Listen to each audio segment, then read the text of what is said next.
তোমাদের সাথে তো তাজপুরের দুটো ভ্লগ শেয়ার করেছি, তো এইটা না সেকেন্ড দিন মর্নিংয়ের ভ্লগ। তো সকালবেলা আমরা ঘুম থেকে উঠে গিয়েছি, আর ওঠার পর আমাদের এখানে চা দিয়েছে, তো আমরা চাটাই খাচ্ছিলাম। আর আমরা এই রিসর্টটা ছেড়ে আমরা যাব আরেকটা রিসর্টে, সেটা একদমই সামনে আর একদম বিচের ধারে।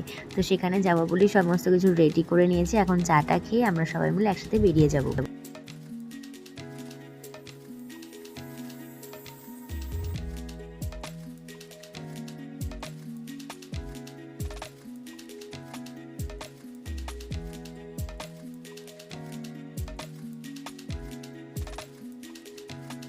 তো অর্পণার দাদা একটু পরে আসছে, আমি আর দিয়াদি যাই, গিয়ে আগে রুমটা দেখি ক্লিন হলো কিনা। এই যে আমরা প্রায় চলে এসেছি একদম বিচের ধারে এই রিসর্টটা। এখানে না যখন বিয়ের পর ফার্স্ট এসেছিলাম তো এই রিসর্টটাই উঠেছিলাম, আর এইখান থেকে ভিউটা জাস্ট